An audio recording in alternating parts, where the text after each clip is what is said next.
officer down. Shots fired, officer down.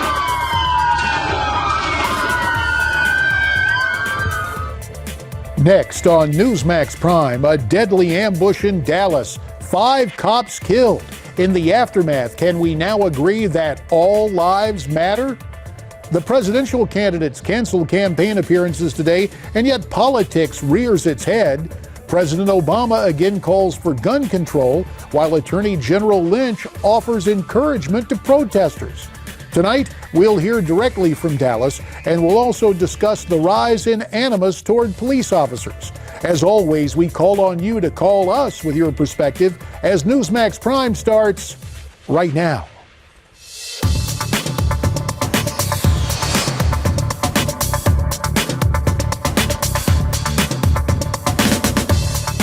Good evening and welcome to Newsmax Prime. I'm JD Hayworth. Of prime interest tonight, a deadly escalation in the war on cops. 5 Dallas policemen perish in an urban ambush at the conclusion of a protest mounted by the group Black Lives Matter.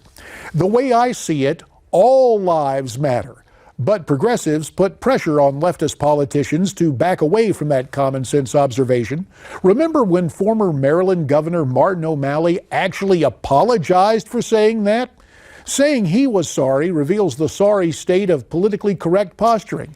I lament the fact that we have to mention politics at all in the aftermath of last night's attack, but it seemed as if only nanoseconds after the news was reported, the politicizing began.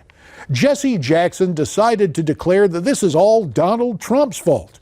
President Obama again called for gun control, and Attorney General Lynch, after a perfunctory expression of sympathy for the fallen officers, actually encouraged the protesters. The irony, of course, is that the protesters were protected by the police last night. You and I have seen the video images of cops running toward the gunfire and the tragic pictures of fallen officers who made the ultimate sacrifice last night. Sure, there are some bad cops, just as there are some bad teachers, some bad doctors, and some bad politicians. But most law enforcement officers live their mission to serve and protect. We saw that in dramatic fashion last night in Dallas, and that's the way I see it. Sadly, we are now seeing more incidents involving the targeting of cops. Miranda Khan has more on that and the latest from Dallas as he joins us from our Newsmax Prime newsroom. Miranda? Thanks, JD. Police officers across the nation are on high alert. All eyes have been on Dallas, Texas tonight, and that's understandable. But it is with great sadness that in that same time frame, we're learning about more officers in other cities being targeted in attacks. This is video of officers in Georgia trying to piece together a police-targeted shooting. Authorities say a man called 911 to report a car break-in, but instead ambushed the officer. The 22-year-old suspected gunman is being described as Asian American. Both the suspect and victim were wounded, but are expected to survive. No word yet on what prompted this attack. Tennessee police have now identified Lakeem Scott as the gunman who shot and killed one woman and injured 3 others, including a police officer, early yesterday morning. Police say he shot at passing cars on the highway. He was apparently angry about police violence against African Americans. This incident had a lot of people on edge in this community, and our thoughts and prayers are certainly with the injured and with this entire community. Scott was wounded during a shootout with police and remains in the hospital.